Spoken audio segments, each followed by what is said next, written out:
नमस्कार। EMS TV के सभी दर्शकों को सनत जैन का सादर नमस्कार। आज हम बात करेंगे लोकसभा चुनाव की। और लोकसभा चुनाव का पहला चरण 19 अप्रैल से शुरू होने जा रहा है। लेकिन इसके पहले ही एडीआर ने जो एक याचिका दायर कर रखी है उस पर कि वीवीपैट से जो पर्ची प्रिंट होकर निकलती है उनकी सबकी मतगणना यदि उम्मीदवार चाहे तो करने की याचिका लगाई गई है। और साथ साथ ये कहा गया है कि जो पर्ची निकलती है तो वो पर्ची मतदाता के हाथ में हो और फिर उसके बाद वो बॉक्स में डाल दे, ताकि जिसको उसने वोट दिया है इसका सत्यापन हो सके। एडीआर ने बहुत सारा रिकॉर्ड सुप्रीम कोर्ट में इस आशय का भी भेजा है कि जो कंट्रोल यूनिट हैं और उसका जो परिणाम है या जो परिणाम घोषित हुआ है और जो मेन यूनिट है, उन तीनों के जो डाटा आए हैं उन सब में फ़र्क है। तो वो डाटा चुनाव आयोग ने अपनी वेबसाइट से हटा दिए थे, लेकिन जब डाले थे तब लोगों ने उसको निकाल लिया था और वो उन्होंने सुप्रीम कोर्ट में अपनी याचिका में लगाया हुआ है। 1 अप्रैल को सुप्रीम कोर्ट ने मतलब चुनाव आयोग को नोटिस जारी किया है और उसमें 17 तारीख को अब इस मामले की सुनवाई होनी है। उसके पहले चुनाव आयोग को सारा जवाब सुप्रीम कोर्ट में दाखिल करना है।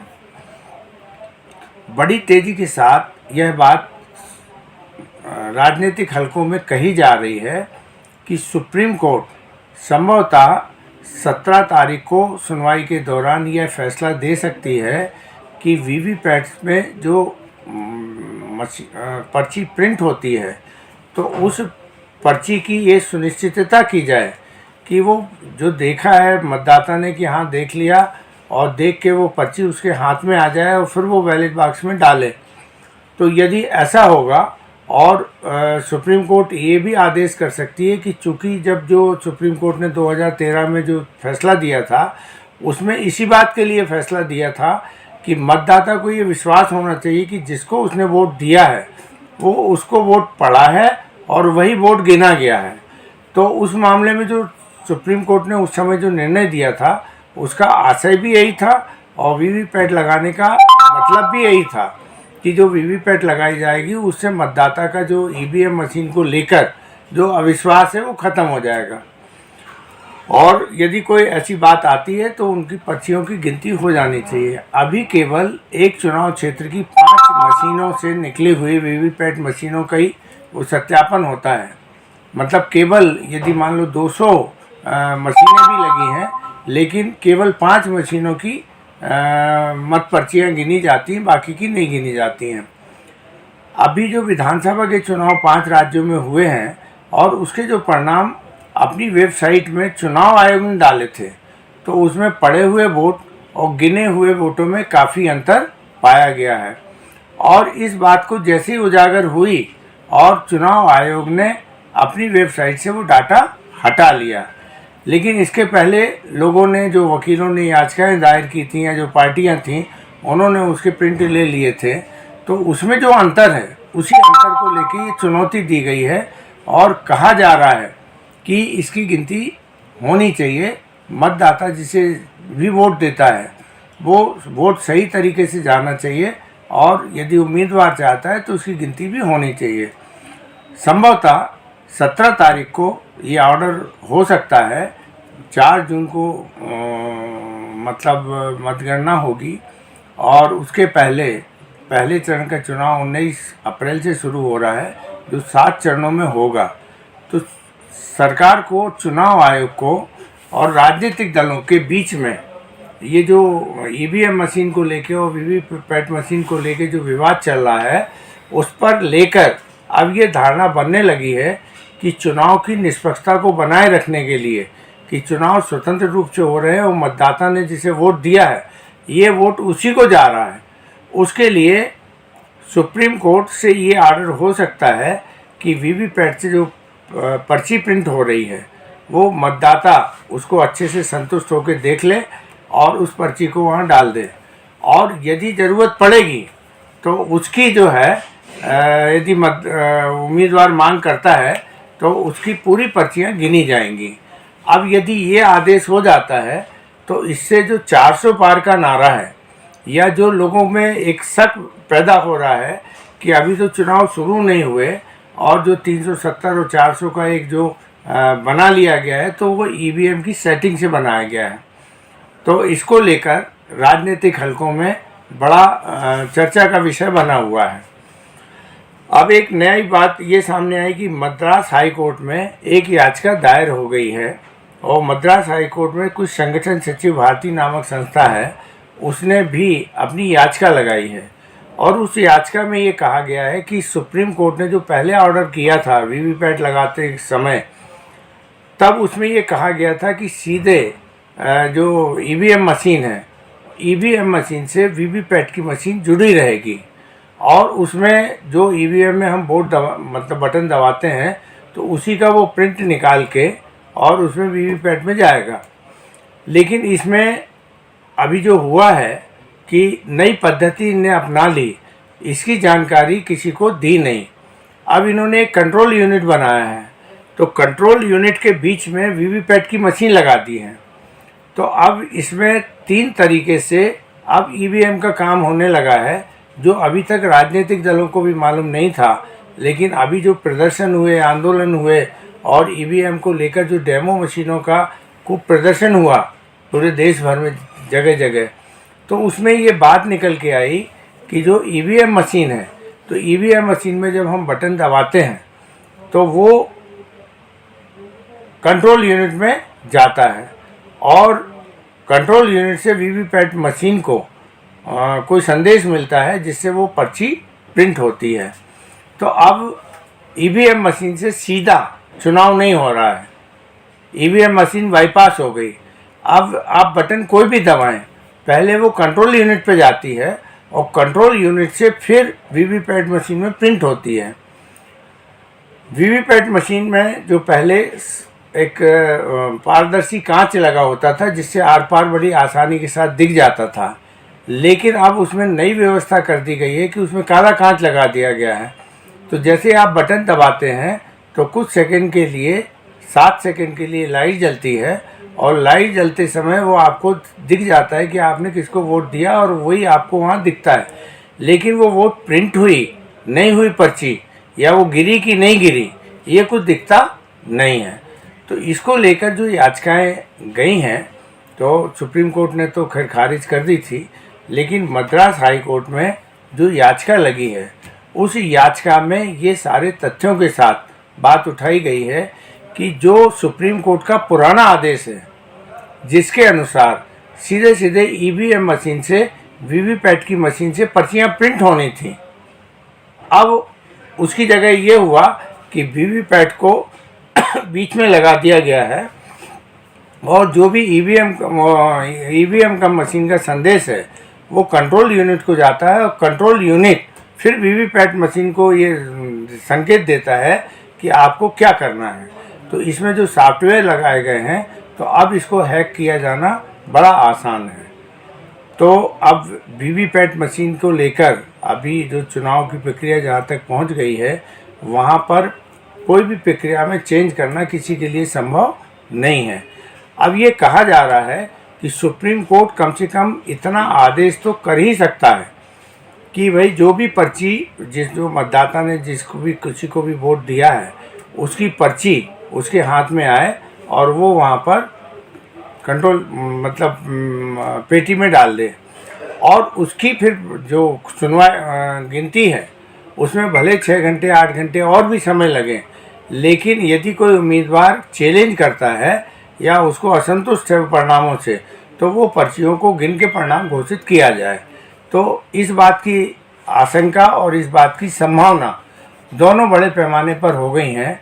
अब इसमें क्या रुख होता क्या रुख नहीं होता पता नहीं, लेकिन 17 तारीख को कोई ना कोई इस मामले में डिसीजन आ सकता है। वहीं मद्रास हाई कोर्ट भी अब बीच में कूद गया है। सुप्रीम कोर्ट ने ईवीएम से संबंधित जितनी याचिकाएं थीं उनको खारिज कर दिया है, लेकिन हम अपने दर्शकों को बताना चाहते हैं कि सुप्रीम कोर्ट और हाई कोर्ट को के जजों को पूरे अधिकार हैं, दोनों के अधिकारों में कोई कमी नहीं है। हाई कोर्ट के किसी भी ऑर्डर को सुप्रीम कोर्ट में चैलेंज किया जा सकता है और वो उसकी समीक्षा कर सकता है सुप्रीम कोर्ट, लेकिन हाई कोर्ट भी स्वतंत्र फैसला करने के लिए, और वो जो फैसला करती है वो पूरे देश भर के लिए होता है। ऐसा नहीं है कि केवल ये तमिलनाडु के लिए होगा या कहीं के लिए होगा। तो जजों की, हाई कोर्ट जजों की शक्तियाँ और सुप्रीम कोर्ट की जजों की शक्तियाँ एक बराबर हैं, लेकिन जब वो कोई निर्णय कर देते हैं तो निर्णय करने के बाद सुप्रीम कोर्ट एक हाईएस्ट कोर्ट है जो हाई कोर्ट के निर्णयों की समीक्षा कर और अपने आदेश को कर सकती है। तो यदि मद्रास हाई कोर्ट ने कोई इस मामले में फैसला कर दिया तो वो भी फैसला लागू होने की स्थिति होगी। मद्रास हाई कोर्ट ने भी चुनाव आयोग को नोटिस जारी कर दिए हैं और अब ईवीएम का मामला सुप्रीम कोर्ट से उतरकर अब ये चला गया मद्रास हाई कोर्ट। तो ये मामला चुनाव के पहले, प्रथम चरण के चुनाव मतदान हो उसके पहले ही इतनी तेज़ी के साथ सामने आ गया है। और सबसे बड़ी बात है, इस लड़ाई में तथ्यों के साथ लोग जा रहे हैं। अब जो तथ्य में चुनाव आयोग की वेबसाइट में खुद जो अंतर था कि वोट डले वहाँ पर मान लीजिए 2.5 लाख और गिने जा रहे हैं 2,80,000, तो ये अंतर कहाँ से आया? अब ये चुनाव आयोग को जवाब देना पड़ेगा।